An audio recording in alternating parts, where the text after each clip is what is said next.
to the annual broadcast of Staples Players in the audio production class. This year we are presenting Charles Dickens' classic Christmas Carol.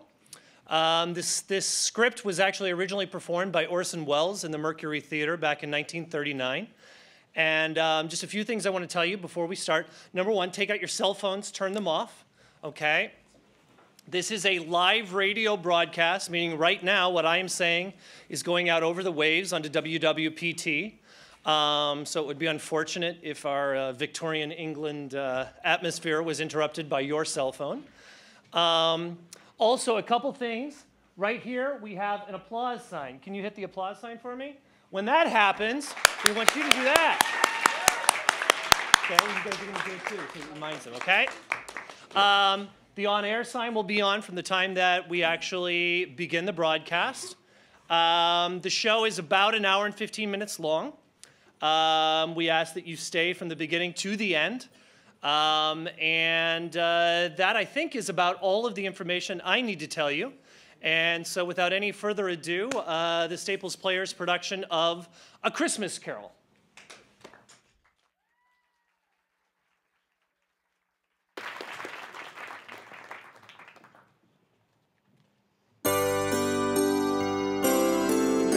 Campbell Soup present the Campbell Playhouse.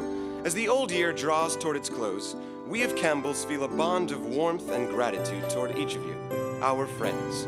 For you see, in homes everywhere throughout the land, Campbell's Soups have been welcomed. Day by day and week by week, you have placed confidence in us and in the foods we make. And there isn't anything we appreciate more deeply than the fact that so many of you have elected to let Campbell's make your soups for you. And so, when Christmas comes, we look about to find some way to show our appreciation, some Christmas present by which to say thank you. We hope that it will become a Christmas custom to gather around the radio and hear and to enjoy the Staples Players production of A Christmas Carol, produced in collaboration with Staples Audio Production and broadcast live on WWPT. We get a great deal of pleasure planning and preparing this gift, and now it's ready. Off come the wrappings. Off come the tags that say, please do not open till Christmas. Out comes the card. To you, from Campbell's. And here's the gift itself. Marley was dead, to begin with. There's no doubt whatever about that. Old Marley was as dead as a doornail. Scrooge and Marley were partners for, I don't know how many years, but he was a tight-fisted hand at the grindstone with Scrooge, a squeezing, wrenching, grasping, scraping, clutching, covetous old sinner. And once upon a time, of all the good days in the year, on Christmas Eve, old Scrooge sat busy in his counting house, a grim, cheerless place if ever there was one. The door of Scrooge's counting house was open, that he might keep his eye upon his clerk, Bob Cratchit, who in a cold and dismal little cell beyond, worked at his ledgers. 19, 20, 21, 22. Merry gentlemen, let nothing. 23, 26, 29, 9, then carry 2. Christmas Day, 17, 13, 17, 7. Bob Cratchit! Yes, Mr. Scrooge. Stop that infernal caterwauling. Yes, sir. 9, 15, 17, 7. Singing their idiotic Christmas carols at my very door. Go on, get away from my door. Oh, go somewhere else and belly your blasted carols or I'll give you... Why, Governor? It's an old custom at Christmas time, you know. Yes, and I don't want any of your old customs. Take your fellow fools and go away. Christmas, blah. Right, sir. Merry Christmas anyway, sir. Ah! Mr. Scrooge, it's Christmas Day. Christmas! Christmas, you mentioned that word to me once more, Bob Cratchit. And no... A Merry Christmas, Uncle. A Merry Christmas, Bob. Merry Christmas, Mr. Fred. God save you, Uncle. Ah, humbug! Christmas? A humbug? Uncle, now I'm sure you don't mean that. I mean just that. Exactly that. Merry Christmas. What right have you to be merry? You're poor enough. Well, what right have you to be dismal about Christmas, Uncle? You're rich enough. Ah. Now, Uncle, don't be cross. Well, what else can I be when I live in a world of such fools? What's Christmas to you but a time for paying bills without money? Merry Christmas. A time for finding yourself a year older and not an hour richer. If I could work my will, every idiot who goes about with Merry Christmas on his lips would be boiled in his own pudding and buried with a stake of holly through his heart. He should. Uncle. Now, nephew, keep Christmas in your own way and let me keep it in mine. Keep it? But you don't keep it, Uncle. Well, let me leave it alone then. What do you want? A Christmas gift, I've no doubt. I came to wish you a Merry Christmas, Uncle. A Merry Christmas. Much good may Christmas do you. Much good it ever has done you. There are many things from which I derive good by which I have not profited materially, I dare say, Uncle. Christmas among the rest. But I've always thought of Christmas time as a good time. A kind, forgiving, charitable, pleasant time. And therefore, Uncle, though it has never put a scrap of gold or silver in my pocket, I believe it has done me good. And I say, God bless it. God bless Christmas. Hurrah! Let me hear another sound out of you there, Bob Cratchit, and you'll keep your Christmas by losing your situation. As to you, nephew, you are a powerful speaker. I wonder you don't go into Parliament talking of nonsense. Don't be angry, Uncle. Come, dine with us tomorrow. Will you come see us? Oh, I'll see you, right? I'll see you in hell. But why? Why did you get married? Because I fell in love. Because you fell in love. Good afternoon. Uncle, you never came to see me before that happened. Why give a reason for not coming now? Good afternoon. I want nothing from you. I ask nothing of you. Why can't we be friends? Good afternoon. I am sorry with all my heart to find you so resolute. We have never had any quarrel to which I have been a party. I have made the trial an homage to Christmas, and I'll keep my Christmas humor to the last. So a Merry Christmas, Uncle. Good afternoon. And a Happy New Year. Good afternoon. Bob, how is Mrs. Cratchit and all the small assorted Cratchits? Oh, very good, sir. All chomping at the bit waiting for Christmas to begin, eh? Oh, yes, sir, all very eager. And the little lame boy, which one is he? Tim? Tim, sir. That's right, how is he? We're in high hopes he's getting better, sir. Good, a Merry Christmas to you. Same to you, sir, I'm sure. Thank you. Good afternoon. Good afternoon, Uncle. And you, 15 shillings a week and a wife and a family talking about a Merry Christmas. I'll retire to Bedlam. Do we have the pleasure of addressing Mr. Scrooge or Mr. Marley? Marley has been dead these 7 years tonight. I'm Scrooge. Well now, Mr. Scrooge, at this season of the year, it's only fitting that we who are more fortunate should raise a fund to buy the poor some meat and drink and means of warmth. You may not believe it, sir, but many thousands are now in want of common necessities. Yes. And hundreds of thousands are in want of the simplest comforts. Well, are there no prisons? Well, there are plenty of prisons, sir. And the workhouses, they're still in operation, I trust? I wish I could say they are not, but they are, sir. And the treadmill and the poor law in full vigor then? Both very busy, sir. Yeah, I'm glad to hear that. I was afraid from what you said at first that something had occurred to stop them in their usual course. No, sir. All these institutions that you mention are flourishing. But it's nevertheless true that some additional provision for the poor and the destitute must be made. Bah! A few of us are endeavoring to raise such a fund, you see, and, what shall I put you down for? Nothing. Oh, I see. You wish to be anonymous, sir. I wish to be left alone. I don't make merry myself at Christmas time, and I can't afford to make a lot of idle people merry. I help to support the establishments that take care of the poor. They cost enough. Let those who are badly off go there. Many can't go there, sir, and many would rather die. Then my advice to them is do it and decrease the surplus population. Good afternoon. We quite understand, Mr. Scrooge. Good afternoon. Cratchit, show these people out. Yes, sir. This way, please. Sir, I couldn't help overhearing. I should like to contribute tuppence. Cratchit? Yes, sir. It isn't much, but it's all I can afford. But there are others in worse situation than I. You're a generous fellow. I wish I might say so of your employer. Cratchit? Yes, sir. Good afternoon, sir. Good afternoon. Cratchit! Merry Christmas. Merry Christmas to you. Yes, sir. Close the door. Yes, sir. 24, 31, 1, and then carry with 3. A new scarlet tippet for Tiny Tim. A comb for Martha. 33 and 3, and then carry with 3. An air ribbon for Belinda. 4, 7, 12, 15. I suppose you'll want the entire day tomorrow? If it's quite convenient, sir. It is not convenient. It's not fair either. But I suppose I can't do anything about it. You know, if I was to stop half a crown of your wages, you'd think yourself very ill-used, I'll be bound. Well, sir, Yeah, but you don't think me ill-used when I pay a day's wages for no work. It's only once a year, sir. Once a year indeed. A fine excuse for picking a man's pocket every 25th of December. But I suppose there's no good talking. You must have the whole day. Well, see you here all the earlier the next morning, you understand? Oh, I will, sir. I will indeed. Good night, sir, and a Merry Christmas to you. Merry Christmas.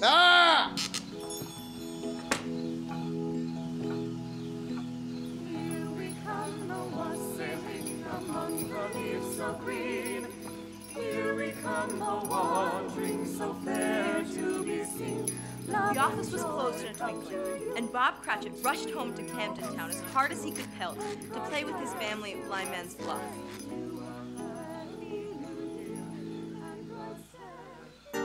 Scrooge, on the other hand, took his melancholy dinner in his usual melancholy tavern and went to his dismal house. Darkness is cheap, and Scrooge liked it. The yard was so dark that even Scrooge, who knew its every stone, had to grope with his hands through the fog and the frost to find the door. He locked himself in. He double-locked himself in, and took off his cravat, put on his dressing gown and slippers and his nightcap, and sat down before the fire to take his gruel.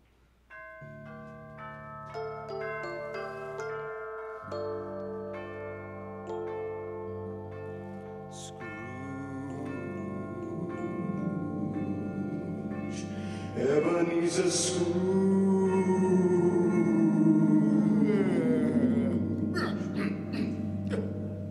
Marley? I could have sworn I sold. Yeah, humbug.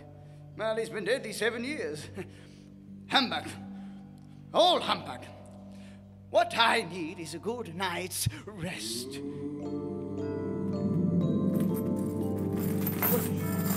What's that? Someone's in the wine cellar. The door's locked. And double locked. Something. It's coming. It's coming closer.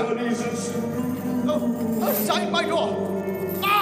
I won't believe it. It's humbug still. What do you want with me? I want much of you, Ebenezer. Who are you? Ask me who I was. You're very particular for a ghost. All right, then, who were you? In life, I was your partner, Jacob Marley. Jacob Marley? But you're dead. You died 7 years ago. 7 years ago this very night.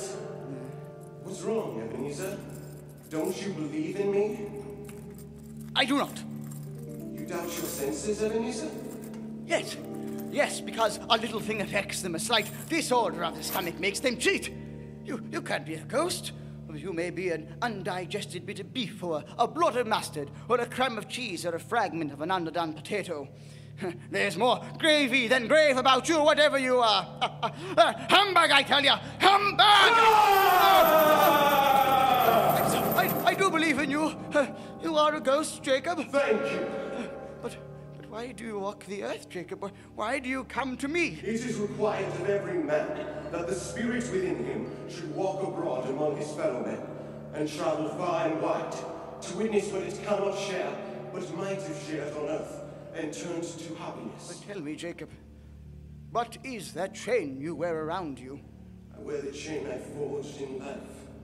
I made it link by link, and yard by yard by my own free will. Is it passing strange to you, Ebenezer?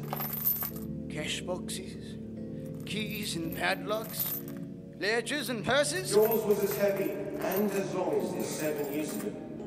You've labored on it since, Ebenezer. Oh, Jacob, speak comfort to me, Jacob. Comfort I have none to give. I cannot rest, I cannot stay, I cannot linger. Weary journeys lie before me. You travel fast? Yes, Ebenezer, on the wings of the wind. Ah, 7 years dead and traveling all the time. 7 years, Ebenezer. 7 years of remorse. Ebenezer, do you know that no space of regret can make amends for one's life's opportunities misused? You're always a good man of business, Jacob. Business! Mankind was my business. Charity, mercy, benevolence, they were all my business. The dealings of my trade were but a drop of water in the comprehensive ocean of my business. Jacob, don't take on so now, Jacob. Listen to me, Ebenezer. I'll listen to you, Jacob. Go on. Speak to me, but don't be so flowery. Ebenezer, I am here to warn you that you have yet a chance of hope of escaping my fate. Do you hear that, Ebenezer? Yes, Jacob, yes. You were always a good friend to me, Jacob. Thanks, Jacob, but go on. How shall I escape? Oh, I'm afraid, Jacob. You will be haunted by 3 spirits. Is that the only chance and hope, Jacob? It is your only chance and hope. Well, then I think I'd rather not. Without their visits, you cannot hope to shun the path I tread. Expect the first tomorrow, when the bell tolls 1. Well, couldn't I take the ball at once and have it over with, Jacob? Ebenezer, look, that for your own sake, you remember what has passed between us. Remember, when the bell tolls 1, look for the first spirit! Marley! Jacob, Marley!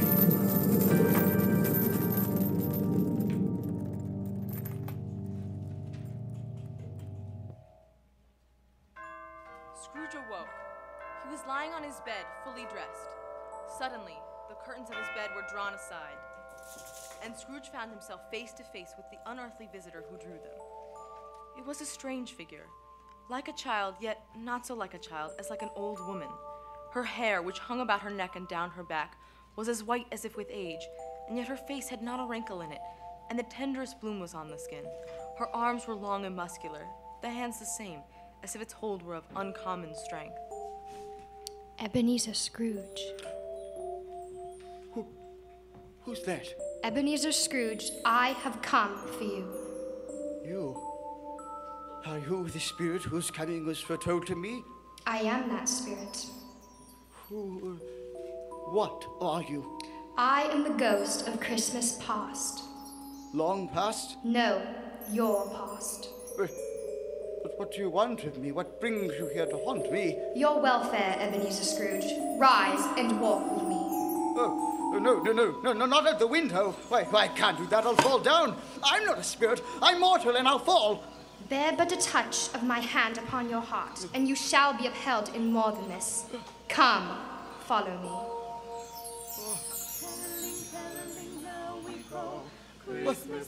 Where are we? What's become of the city? And there's snow upon the ground. Where are we? These are the shadows of the things that have been. Do you recognize this countryside? Oh, I know every inch of it. Every rock, every tree.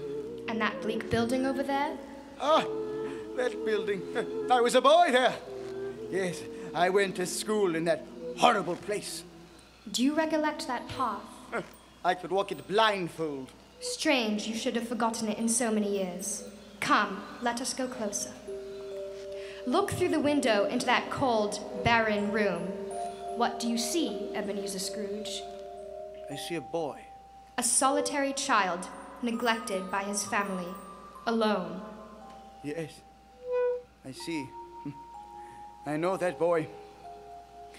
Oh, I was so lonely. Poor boy. Your lip is trembling, Scrooge, and what is that on your cheek? Oh, it's a pimple. I wish I... Oh, it's too late now. What's the matter? Nothing. Children came to my door singing Christmas carols last night, and there was a boy like that among them. A poor, pale, thin little boy in a ragged coat. I should like to have given him something, that's all. Is that all? Ebenezer, who is that young girl? Fan. My sister Fan. Ebenezer, dear brother, I've come to bring you home, dear brother. To bring you home. Home, little fan? Yes, home for good and all. Home for ever and ever. Father is so much kinder than he used to be. That home's like heaven. For you, perhaps, but not for me. He doesn't know me or even what I look like. Same as I hardly know you now that you're quite a woman. He spoke so gently to me one dear night when I was going to bed that I was not afraid to ask him once more if he might come home. And he said, yes, you should, and sent me in a coach to bring you. And you're to be a man and to never come back here. But first, we're to be together all the Christmas long and have the merriest time in all the world. You are quite a woman, little fan. Always a delicate creature whom a breath might have withered. But she had a large heart. So she had. She died a woman, and had, as I think, children. One child. True, your nephew. Yes. Come, Ebenezer. Do you know this place? Know it! I apprenticed here. Yo-ho there! Dick! Ebenezer! Oh, why, it's old Fezziwig, bless his heart. It's Fezziwig alive again. Ebenezer! Dick! Oh, and look, there's Dick Wilkins, to be sure. Oh, bless me, yes, there he is. He was very much attached to me, was Dick. Oh, poor Dick, dear, dear. Yo-ho, my boys. No more work tonight. Christmas Eve, Dick. Christmas, Ebenezer. Let's have the shutters up. Before a man can say Jack Robinson, hilly-ho, clear away, my lad, and let's have lots of room here. Hilly-ho, Dick. Oh, cheer up, Ebenezer. It's time for the Christmas party. Oh, it's my old master. I'm hosting one of his Christmas parties. Pick your partners. Well, listen to him. Corkscrew, thread the needle and back to your place. Yes. Oh, and there's Dick Wilkins. Poor Dick, dear, dear. Oh, look, there's Miss Fezziwig herself, looking younger than the rest of them. Oh, and the tables, all loaded with roasts and cider, mince pies and beer. Oh, what a jolly time we used to have. That carefree young man with the light heart and the happy smile. Do you recognize him? Yes, yes. Oh, merciful heaven, how happy I was then. A small matter for old Fezziwig to make those silly folks so full of joy. Small matter indeed. Isn't it? He has spent only a few pounds of your mortal money. Is that so much that he deserves praise? It's not that, Spirit. Old Fezziwig has the power to make us happy or unhappy, to make our service light or heavy. His power lies in words and looks and things so tiny that it's impossible to count him up. The happiness he gives is quite as great as if it costed... What is the matter? Nothing at all, Spirit. Something, I think. No. Speak. Well, only I should like to be able to say a word or two to my clerk, Bob Cratchit, that's all. My time grows short, and we have yet another journey to make. Where now? Come. This is our last visit to the past, Ebenezer. Here, walking through the snow with a fair young girl by your side. Do you recognize yourself, Ebenezer? No, spare me this! You're older now, a man in the prime of life. Your face has begun to wear the signs of care and avarice. Your eyes are greedy, the eager, restless eyes of a miser. No, please. She knows it too, the girl by your side. There are tears in her eyes.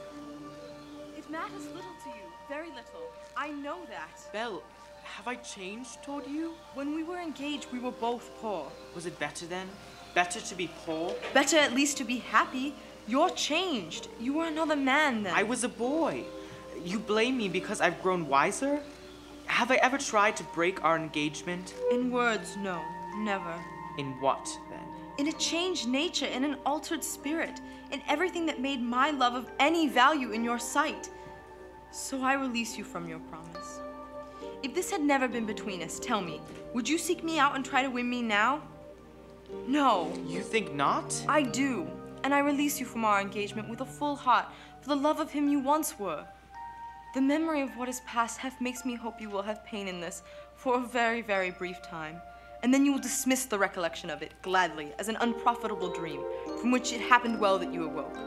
May you be happy in the life you have chosen. Spirit, show me no more. Conduct me home. Why do you delight to torture me? These were the shadows of the things that have been. That they are what they are. Do not blame me. No, no more, no more. One shadow more. Come. Do you see this man, Ebenezer Scrooge? This man might have been you. And the woman beside him, your wife. And that girl, that might have been your daughter, Ebenezer Scrooge. She might have called you father. She might have been a springtime in the haggard winter of your life. Spirit, let me go. Show me no more. Listen now while they speak, Ebenezer. Belle, I saw an old friend of yours today. Who was it? Guess. How can I? Oh, I know. Ebenezer Scrooge? Mrs. Scrooge it was. I passed his office window. It wasn't shuttered.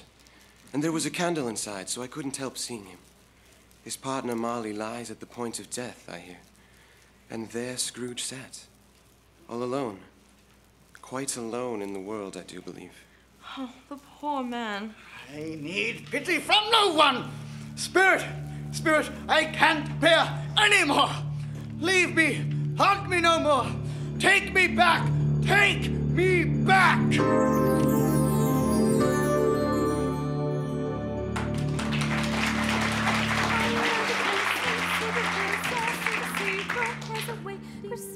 You are listening to the Campbell Playhouse's broadcast of Charles Dickens' A Christmas Carol, originally written and performed by Orson Welles in the Mercury Theater in 1939. Brought to you today by Staples Players and Staples Audio Group. Coming to you live on WWPT 90.3 FM, Westport.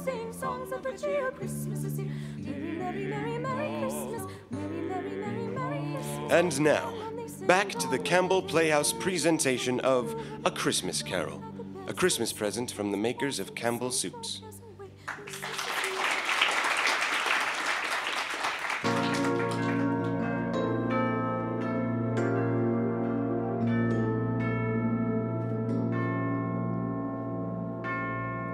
On the stroke of 2, Scrooge awakened suddenly and sat bolt upright in his own bed. He remembered the words of Marley's ghost and wondered from which direction the second spectre would appear. 5 minutes. 10 minutes. A quarter of an hour went by, yet nothing came. Then, as he sat in his bed, he became aware gradually of a great blaze of ruddy light which seemed to shine upon him from the adjoining room.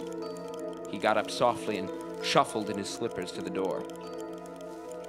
It was his own sitting room, no doubt about that, but it had undergone a surprising transformation. The walls and ceiling were so hung with living green that it looked a perfect grove, from every part of which bright, gleaming berries glistened, and such a mighty blaze went roaring up the chimney as had never been known in Scrooge's time, or for many and many a winter season gone. Heaped up on the floor to form a kind of throne were turkeys, geese, game, poultry, great joints of meat, sucking pigs, long wreaths of sausages, mince pies, plum puddings, barrels of oysters, red-hot chestnuts, and seething bowls of punch that made the chamber dim with their delicious steam. In easy state upon this couch there sat a jolly giant, glorious to see, who bore a glowing torch in shape not unlike Plenty's horn, and held it up, high up, to shed its light on Scrooge as he came peeping round the door. Come in, Ebenezer Scrooge, and know me better, man. Who I am the ghost of Christmas present. Look upon me. You've never seen the likes of me before? Never. You're different from the other spirit. You're tall, almost a giant. Have you never walked forth with my elder brothers born in these later years? I don't think I have. I'm afraid I have not. Have you had many brothers, Spirit? Approximately 842. A tremendous family to provide for. Spirit, take me where you will. Last time I went against my will and learned a lesson which is working now. If you have anything to teach me, let me profit by it. Touch my robe, Ebenezer Scrooge. Touch my robe. Where have you brought me, Spirit? A humble dwelling in a humble street. It's humble enough. Yet there is happiness there. Who are these people? Who's that women and the children? These are the family of your clerk, Bob Cratchit. His wife, dressed in a twice-turned gown, but brave in ribbons, laying the table for their Christmas dinner. And there assisting her is her daughter Belinda. And the young man with the fork and the stuffing, that's Master Peter Cratchit. And the little Cratchits. Listen, Scrooge. Here's Martha, Mother. Martha, why, bless your heart alive, Martha, my dear. Merry Christmas to you. Merry Christmas, Mother. Merry Christmas, Martha. Merry Christmas. How late you are, my dear. Oh, we had a deal of work to finish up last night and had to clear away this morning. Well, never mind, so long as you're here now.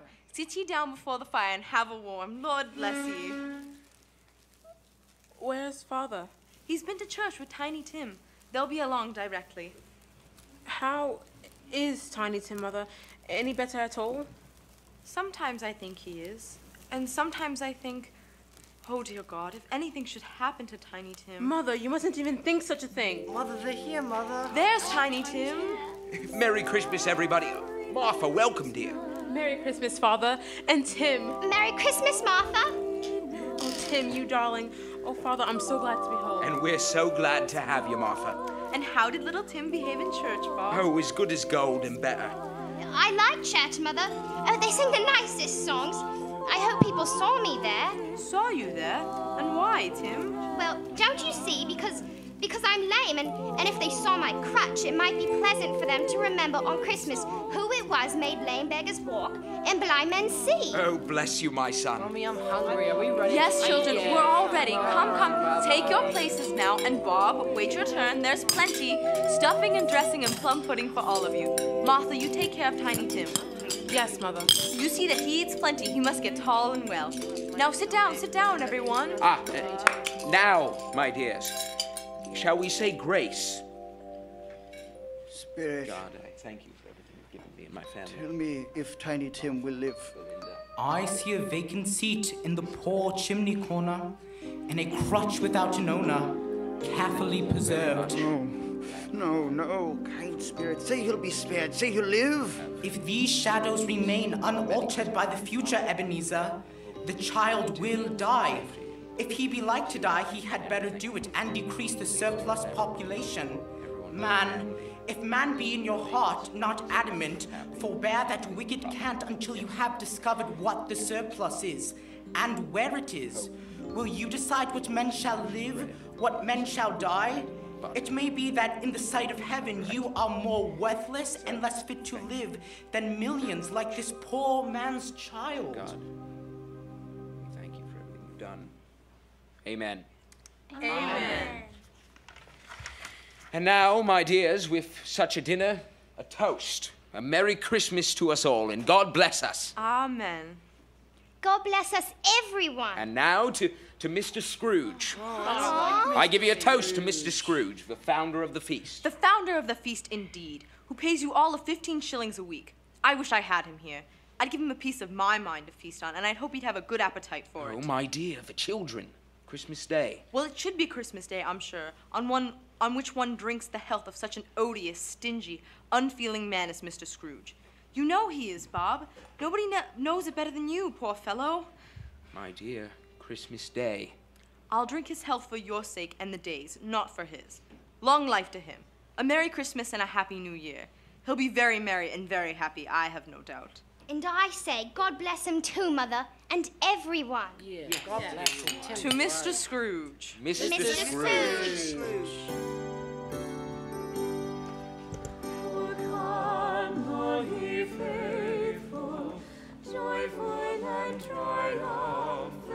There was nothing of high mark in all this. They were not a handsome family, these Cratchits. They were not well dressed, their shoes were far from being waterproof, their clothes were scanty and had known, very likely, the insides of a pawnbroker's. But they were happy, grateful, pleased with one another, and contented with the time. When at last they faded, Scrooge had his eye upon them, and especially on Tiny Tim until the last.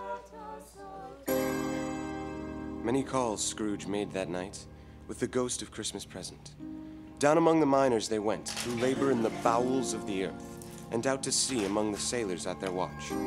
Dark, ghostly figures in their several stations. Much they saw and far they went, and many places they visited, when finally they came upon the home of Scrooge's nephew Fred, who, along with his wife, were hosting a festive Christmas gathering. He said that Christmas was a humbug as I live. He believed it too. More shame for him, Fred. I should very much like to meet your Uncle Fred. The droll way in which you portray him makes me curious. He's a comical old fellow, and that's the truth, and not so pleasant as he might be. However, his offenses carry their own punishment, and I have nothing to say against him. I'm sure he is very rich, Fred. At least you always tell me so. What of that, my dear? His wealth is of no use to him. He don't do any good with it. He don't make himself comfortable with it. He hasn't the satisfaction of thinking that he will ever going to benefit us with it. I have no patience with him. Nor I. Oh, I have. I'm sorry for him. I couldn't be angry with him if I tried. Who suffers by his ill whims? Himself, always. Here he takes into his head to dislike us, and he won't come to dine with us. What's the consequence? He don't lose much of a dinner. Indeed. I think he loses a very good dinner. Really, Fred, I think you're being awfully charitable. If that's so, maybe because my mother, God rest her saintly soul, was very fond of him. She loved him. But do go on, Fred. He never finishes what he begins to say. He's such a ridiculous fellow. I mean, to give him the same chance every year, whether he likes it or not, for I pity him. He may rail at Christmas till he dies, but he can't help thinking better of it. I defy him. If he finds me going there in good temper year after year and saying, Uncle Scrooge, how are you? If it only puts him in the vein to leave his poor clerk £50, that's something. And I think I shook him yesterday. Now then, let's play a game called Yes and No. Since you're the host, you'll go first. No, I think we should at least, stay until the guests depart. Dear, what do I have to do? I'm afraid that cannot be done. But they're playing a game, 1/2 hour, Spirit, only one. You think of something, anything, and the rest of us must find out what it is. But you may only answer his question yes or no, as the case may be. Ah, all right. Well. Oh, I've got it. You thought of something. Yes, fire away. Is it an animal, vegetable, or mineral? No. It has to be a question he can answer yes or no. Are you thinking of an animal? Yes. Living or dead? Is it living? Yes. A wild animal? Well. Is it a parrot? Can it be found in London? Yes, I'm afraid so. Does it live in a menagerie? No, wouldn't go near it. Is it a horse? No. Is it an ass? Is it a cow? They can't hear you. Shut up, I'm having fun. Does it walk the streets? Yes. Is it some kind of rat? No. Well, maybe a pack rat. Wait! Is it a man? I have found it out. I know what it is, Fred. I know what it is. It's your Uncle Scrooge. Yes! Who's who? That's not fair. When I asked, is it an ass, you should have answered yes. Well, he's given us plenty of merriment, I am sure. It'd be ungrateful not to drink to his health. I say, Uncle Scrooge. Uncle Scrooge. A Merry Christmas and a Happy New Year to the old man, whatever he is. He wouldn't take it from me, but may he have it, nevertheless. Uncle Scrooge. Scrooge and the spirits traveled to even more places. It was a long night, if it was only a night. And it was strange, too, that while Scrooge remained unaltered in his outward form, the ghost grew older, clearly older. My life upon this globe is very brief, Ebenezer. It ends tonight. Tonight? Tonight at midnight. Hark, the hour has come. Oh, no, not yet. There's still more things I wish to learn. These you will learn from still another spirit. Still another spirit, Ebenezer. Scrooge looked about him for the ghost. It had vanished, and he found himself once more in his bed, in his dressing gown and his nightcap on his head.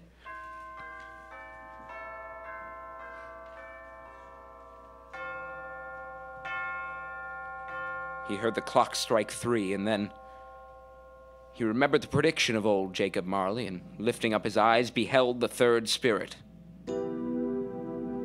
A solemn phantom, shrouded in black, draped and hooded, coming towards him slowly and silently, like a mist along the ground. I know you. You are the ghost of Christmas yet to come. You will show me the shadows of things that have not happened, but will happen in the time before us. Answer me, spirit ghost of the future. more than any specter I've seen. Yet I know your purpose is to do me good. And as I hope to live to be another man from what I was, lead on. Lead on! The night's waning fast and time's precious. Spirit, why have you brought me here again? Here to Bob Cratchit's home. But it's not the same. Why is it so quiet? So very quiet here. Mother, please. Oh, my son. My little son, Tiny Tim. I loved him so. Oh, Mother dear, you mustn't. It's almost time for Father to be home. Don't let him see you crying. Yes, Martha. He's late tonight. He walks slower than he used to. And yet, I've known him to walk very fast indeed with Tiny Tim on his shoulder. Yes, so have I, Mother. But he was light to carry, and his father loved him so that it was no trouble. No trouble. Bob! Good evening, my dear. You're late, Bob. Yes, I'm sorry, my dear. I went to the churchyard today. I wish you could have gone with me. Would have done your heart good to see how sweet and green a place it is. But you'll see it often. I promised him, yes. I promised Tiny Tim we'd walk there on a Sunday. Father, dear. It's God's will, Bob. I'm trying to understand it. My son, my little son, Tiny Tim, and I loved him so. Oh, that's cruel. Cruel! Spirit, can't you give me one ray of hope that I may change all that? That Tiny Tim may live? Where are you taking me now? Here? A common tavern? Spirit, what is there for me to learn here? I know these men. Business associates. Well, no. I don't know much about it either way. I only know he's dead. Well, when did he die? Last night, I believe. Why, what was the matter with him? I thought he'd never die. God knows. What has he done with all his money? I haven't heard. Left it to his company, perhaps. He hasn't left it to me, that's all I know. Well, it's likely to be a very cheap funeral. For upon my life, I don't know of anybody to go to it. But suppose we make up a party and volunteer. I don't mind going if a lunch is provided, but I must be fed if I make one. Well, I am the most disinterested among you. After all, for I never wear black gloves and I never eat lunch. But I'll offer to go, if anybody else will. When I come to think of it, I'm not at all sure that I wasn't his most particular friend. For we used to stop and nod to each other whenever we passed. Bye-bye. Bye-bye. Spirit, help me. Who is this man that died? Is there no one to mourn the poor creature? No one to follow him to the grave? Or perhaps they'll give him a green grave, at least, eh? Like Tiny Tim, perhaps.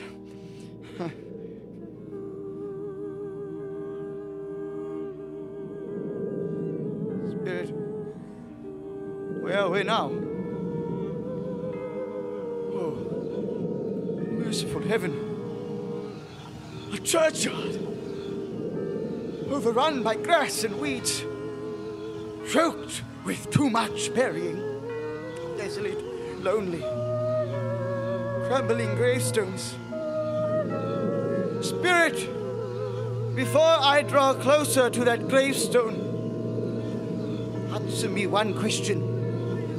Are these the shadows of things that will be, or are they the shadows of things that may be only? Huh? Will you not speak to me, Spirit? What is that grave to which you point? Ah, now I see it. Yes, there's writing on that stone. The name on the gravestone is Ebenezer Scrooge. Ebenezer Scrooge! Ebenezer Scrooge! Oh, no! No, no, no! Hear me! I am not the man I was! Why show me this if I am past all hope? Tell me that I can change these dreadful shadows that you've shown me by an altered life. I will honor Christmas in my heart. I'll try to keep it all the year. I'll live with the past, the present, and the future, and I will not shut out the lessons that they teach. Tell me, Spirit, oh, go on. Tell me that I could smudge away the writing on that stone. Spirit, I beg you. Spirit, I beg you.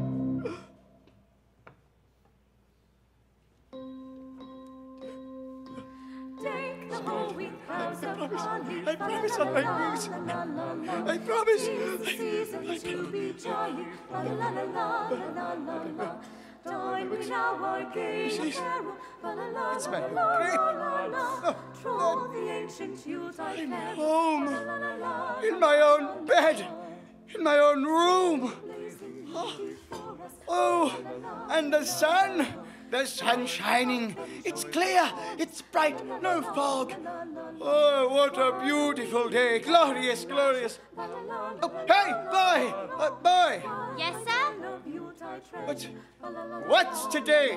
What's that, sir? What day is it, my fine fellow? Today? Why, it's Christmas Day. Christmas Day, and I haven't missed it. The spirits have done it all in one night. All in one night, heaven be praised. How's that, sir? Listen, my lad, you know the poulterer in the next street? I should say I do. An intelligent boy, remarkable boy. Tell me, do you know if they sold that prize turkey that was hanging in the window? The one as big as me? Oh, what a delightful boy. Oh, it's a pleasure to talk to you. Yes, me buck. It's hanging there now, sir. Oh, that's wonderful. Go down, will you, and tell him to send it to Bob Cratchit and his family on Broad Street. And mind you, they are not to know who's paid for it. Go along. Hurry, my lad. Boy, here, wait a minute. Here's half a crown for your trouble. Yes, sir. Yes, sir. And a Merry Christmas, sir. And a Merry Christmas to you, my boy. Oh, I don't know what to do. I'm as light as a feather, as happy as an angel. I'm as merry as a schoolboy. Merry Christmas! A Merry Christmas to everybody! A Happy New Year to all the world! Hello! My dear sir, madam, how do you do? I beg your pardon. Well, you, sir, aren't you the gentleman who came to my office in regard to that charity? Why, yes, sir. Oh, a Merry Christmas to you. Yes, sir. Allow me to ask your pardon, sir, madam. Will you have the goodness to accept, well, I prefer to whisper this.